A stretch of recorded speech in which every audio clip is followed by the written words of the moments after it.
Hello बच्चों, how are you? I think you all are fine and you all are welcome with your favorite channel maths आसान है।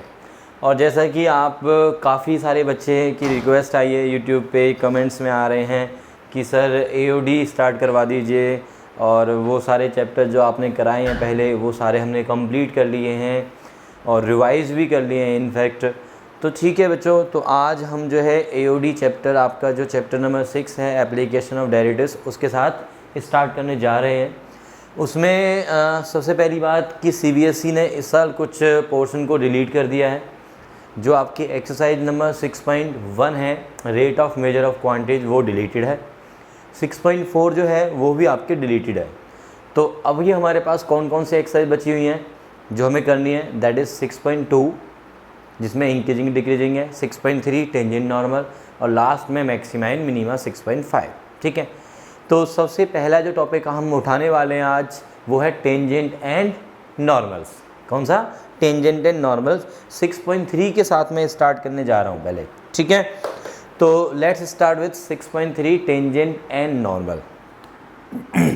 तो today's topic is AOD and इसमें हम करने जा रहे हैं tangent and normal.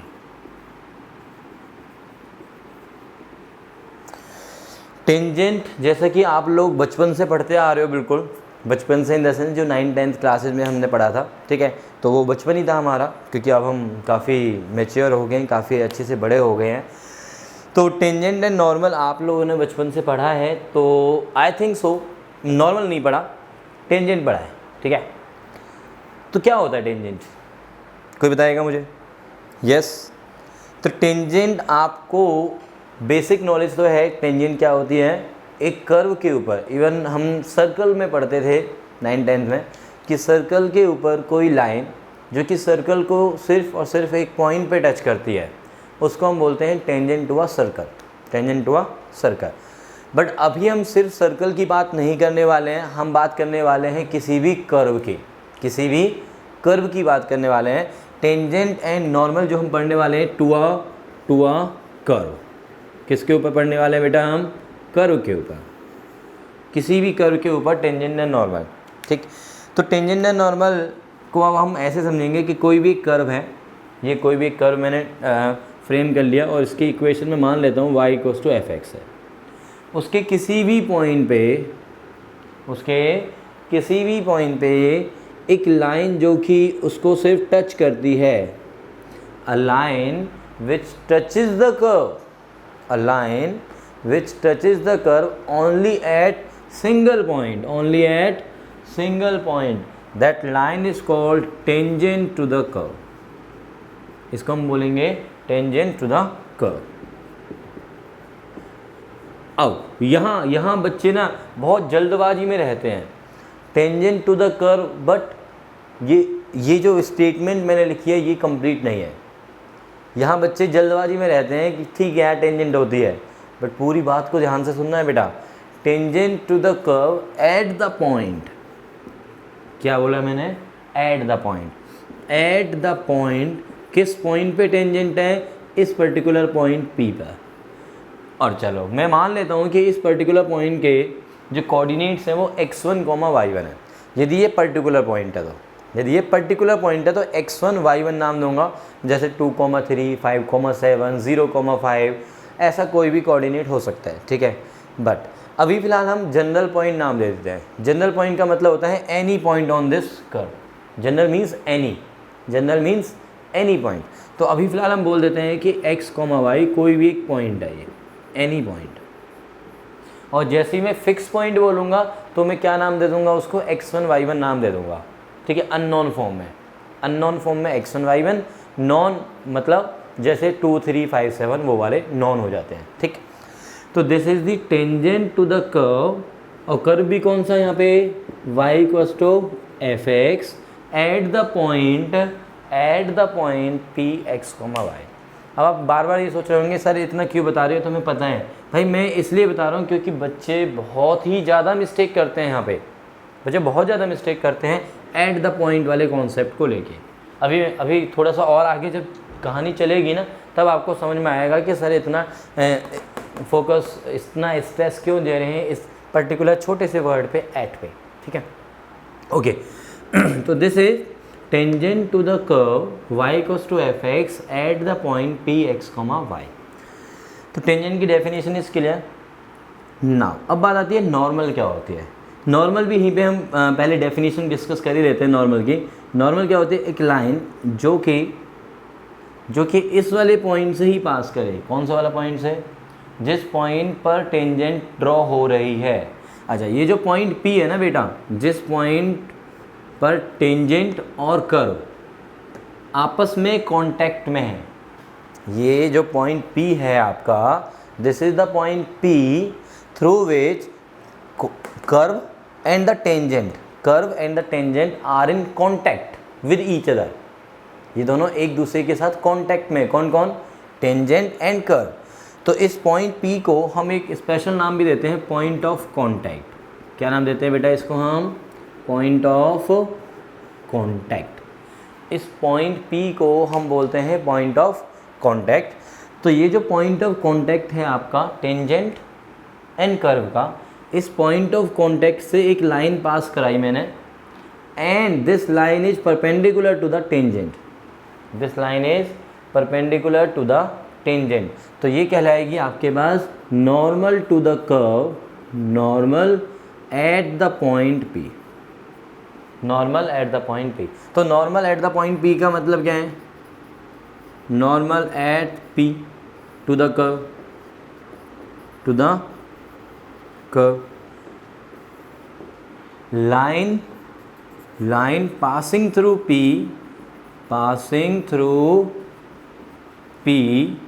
and perpendicular to the tangent at P।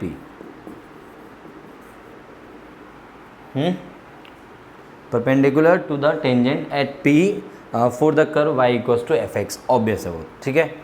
तो y equals to F X जो कर्व हमें दिया हुआ है, उसके किसी भी पॉइंट को टच करने वाली एक लाइन वो कहलाती है tangent to the curve at the point, that point P, and a line which is perpendicular to the tangent and passing through the point P is called normal to the curve y equals to F X at the point P।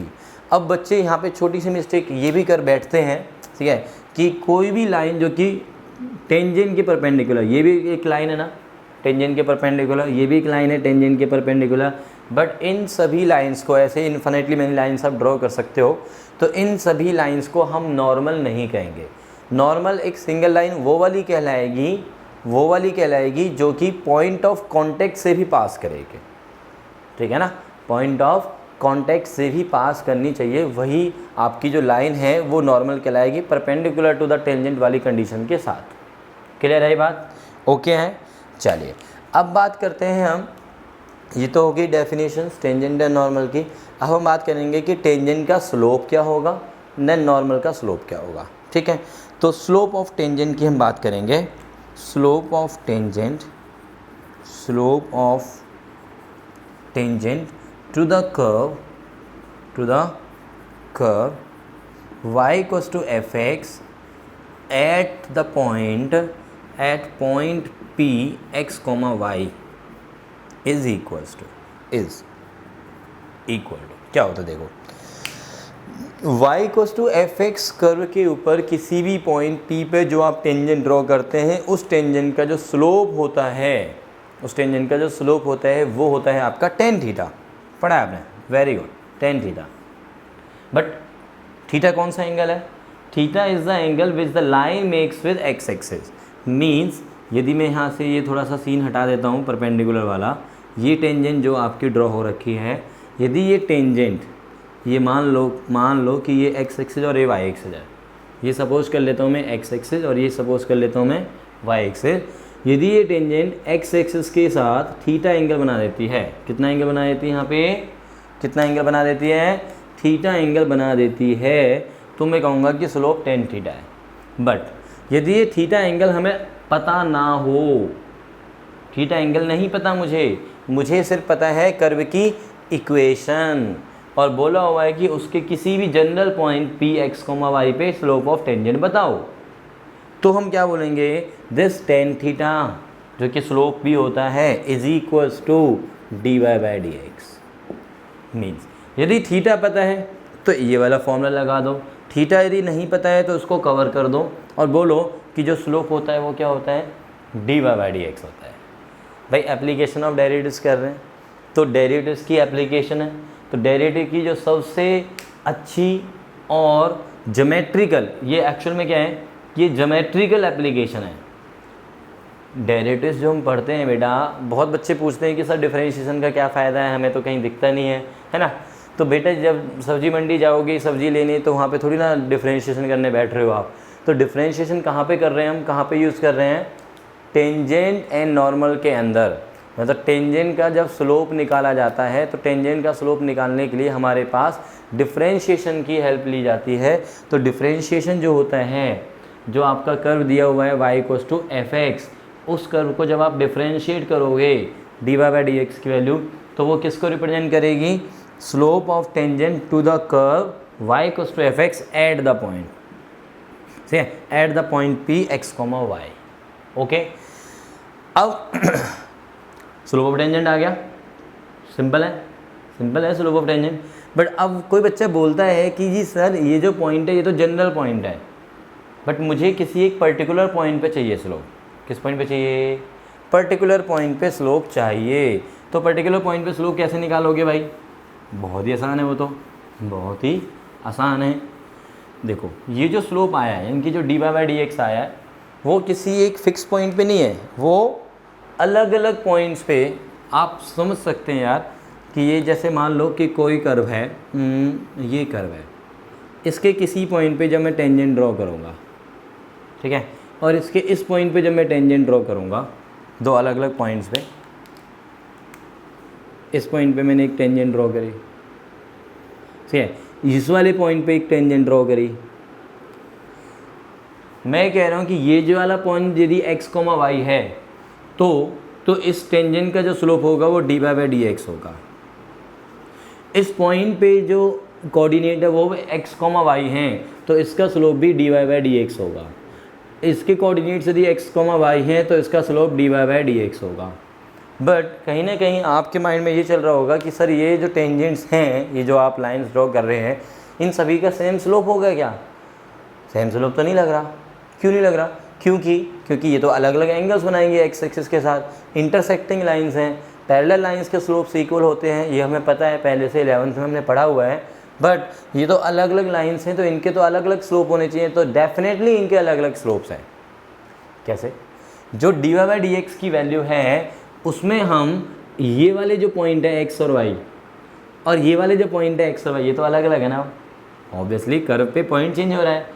तो इस वाले point को हम बोलेंगे कि चलो इसके coordinates x1, y1 मैं मान लेता हूँ, मतलब x की वैल्यू x1, y की वैल्यू y1।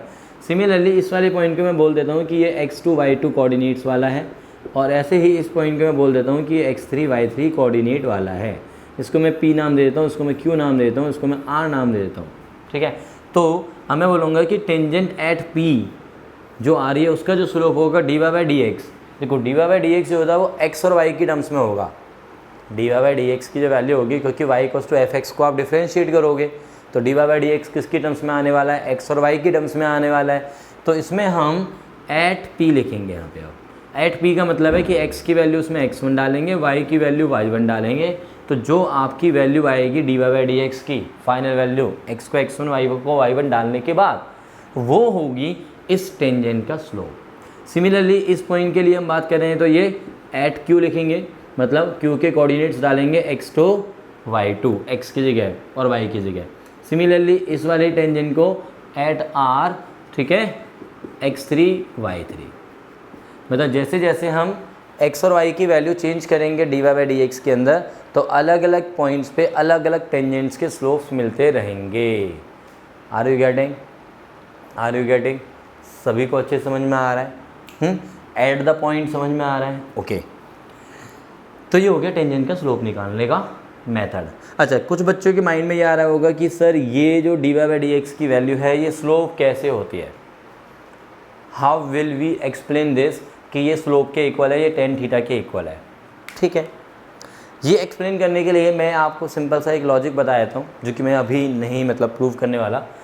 आपने फर्स्ट प्रिंसिपल किया हुआ है क्लास 11th के अंदर, डिफरेंशिएशन बाय फर्स्ट प्रिंसिपल, तो वो कहीं ना कहीं एक हिंट है dy बाई डी एक्स को टेन थीटा के इक्वल प्रूव करने के लिए। ठीक है, उसकी हेल्प से हम ये प्रूव करते हैं कि जो dy बाई डी एक्स है वो स्लोप ऑफ टेंजेंट होता है। ओके बच्चों, बात समझ में आ रही है? तो 12th क्लास के अंदर आपको एज सच यहाँ पे प्रूफ नहीं पूछा जाएगा, आपसे क्वेश्चंस रिलेटेड टू दिस पूछे जाएंगे। तो आपको एक सिंपल सी बात याद रखनी है इस चैप्टर के अंदर बस, और इससे ज़्यादा मैं याद कराने के लिए नहीं बोलूँगा कि भाई dy बाई डी एक्स जो होता है वो स्लोप ऑफ टेंजेंट को रिप्रेजेंट करता है at the point x comma y पे। ठीक है, तो इतना सा याद रखो बस, और उसके अलावा और कुछ है नहीं ज़्यादा इस चैप्टर के अंदर। ठीक है, सॉरी इस टॉपिक के अंदर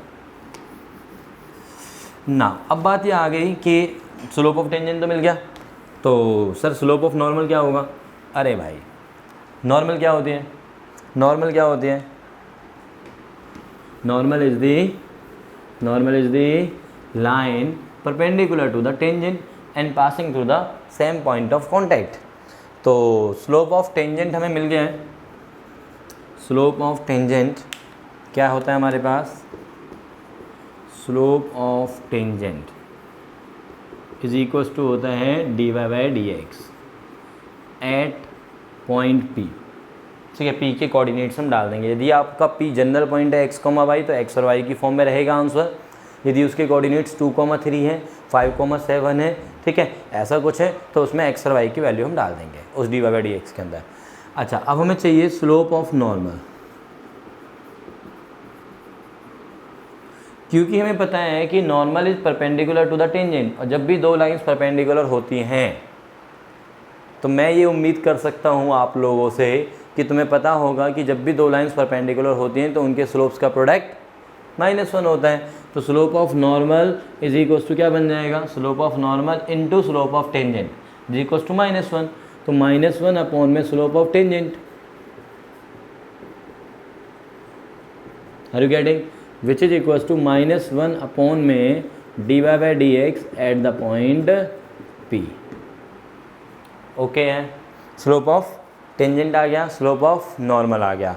अब हमें चाहिए equation of tangent and equation of normal. ठीक है, तो इक्वेशन ऑफ टेंजेंट क्या होगी? इक्वेशन ऑफ टेंजेंट निकालनी है मुझे। Equation of tangent at some particular point x1, y1। Tangent and normal भी लिख देता हूँ। इक्वेशन ऑफ टेंजेंट निकालनी है, इक्वेशन ऑफ नॉर्मल निकालनी है किस पॉइंट पे? x1, y1 to the curve y equals to fx। पूरा ही लिखता हूँ, to the curve y equals to fx। और मैंने क्या बोला है, ध्यान देंगे, एट द पॉइंट। बार बार मैं तुम्हें बताता रहूँगा एट द पॉइंट। ठीक है, तो कर्व के किसी पॉइंट पे ये मान लो कहीं x एक्सिस y एक्सिस हैं और ये कर्व हो गया हमारे पास, इसका कोई एक फिक्स पॉइंट है ये वाला P, x1, y1। इस P पॉइंट पे टेंजेंट ड्रॉ की गई है, इस P पॉइंट पे नॉर्मल ड्रॉ हो गई ये वाली, ये नॉर्मल है और ये tangent at P, normal at P, इस तरह से लिख देता हूँ। ठीक है, normal at P, tangent at P। तो इस P पॉइंट पे हमें अब निकालनी है equation of tangent and normal, और इस कर्व की इक्वेशन है y इक्वल्स टू fx। तो सबसे पहले क्या करोगे आप? इस टेंजेंट का स्लोप निकालोगे। तो for given curve y equals to fx,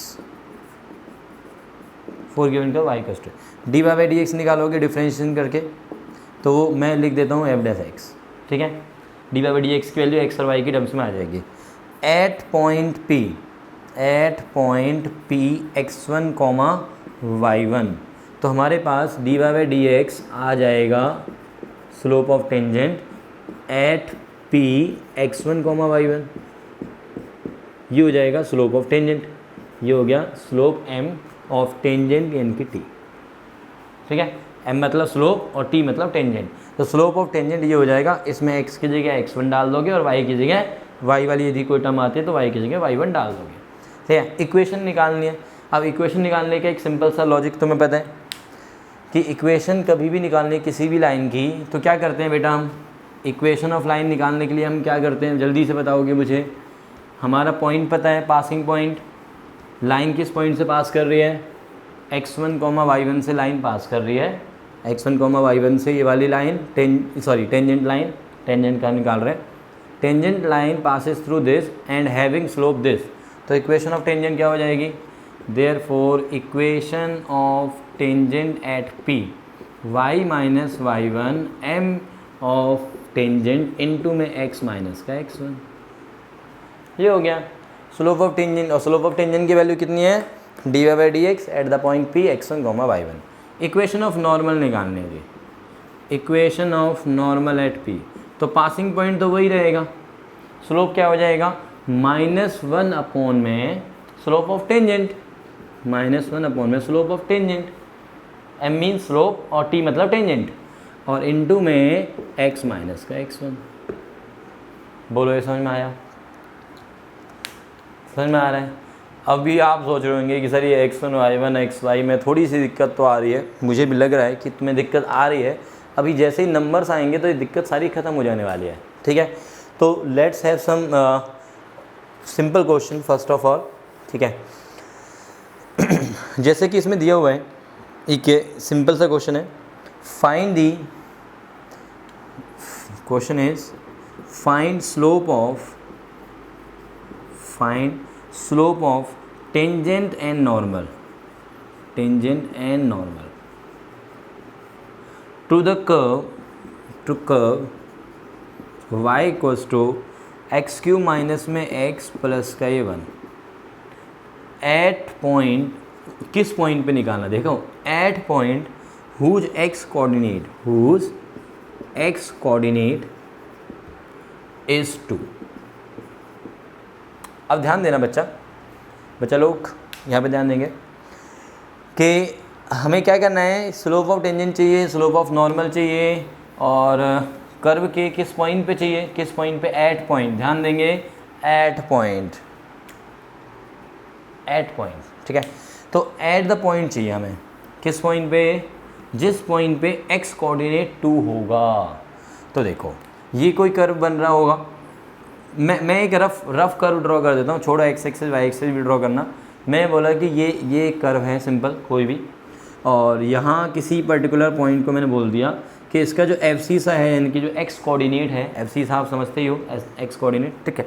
तो वो जो x कोऑर्डिनेट है वो 2 है। इस पॉइंट का y कोऑर्डिनेट मुझे पता नहीं है, चाहूँ तो मैं बड़े आराम से निकाल सकता हूँ। कैसे, x कोऑर्डिनेट 2 है तो ये कर्व की इक्वेशन को सेटिस्फाई करेगा, तो कर्व की इक्वेशन से आप बड़े आराम से यहाँ पे y की वैल्यू फाइंड आउट कर सकते हो।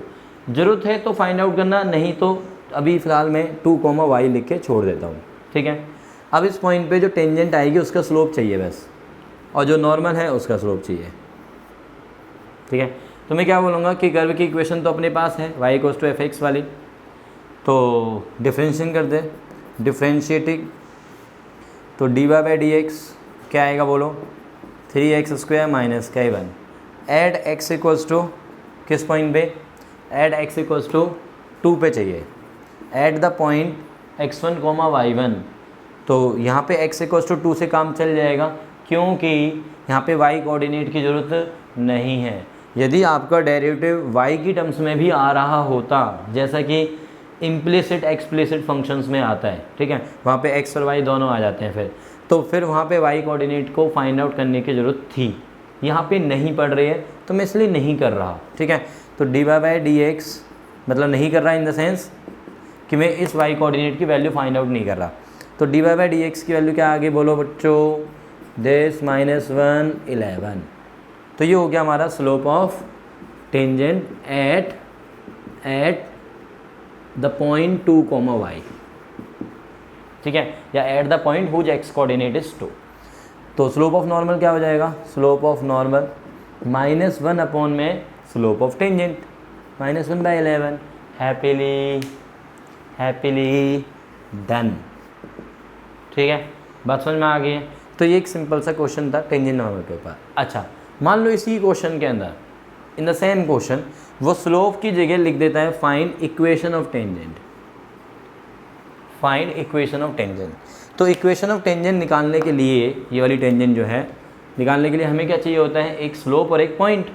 तो स्लोप तो निकाल लिया मैंने, हमें चाहिए होगा पॉइंट, तो पासिंग पॉइंट यही वाला है। तो अब मुझे y की वैल्यू निकालनी पड़ेगी, अब मुझे y की वैल्यू निकालनी पड़ेगी कब, जब मुझे इक्वेशन निकालनी है।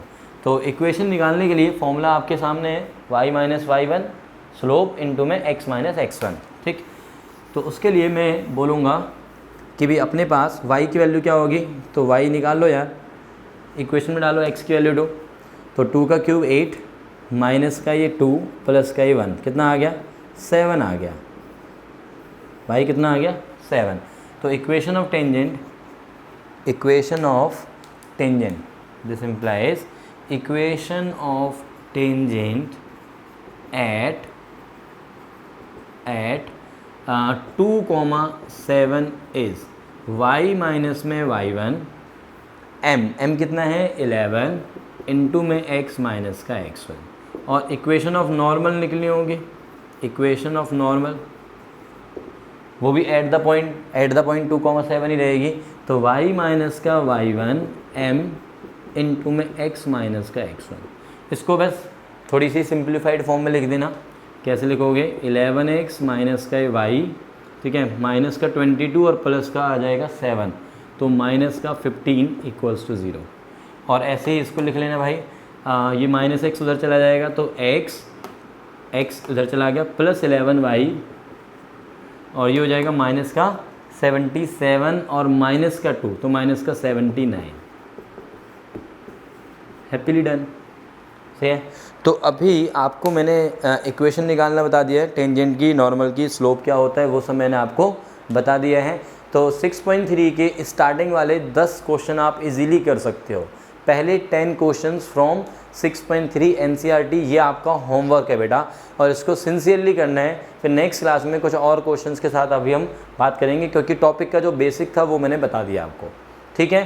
तो thank you all of you and keep watching your favourite channel maths आसान है to get maximum benefit in your subject mathematics. Thank you बच्चों, बाय बाय, टेक केयर।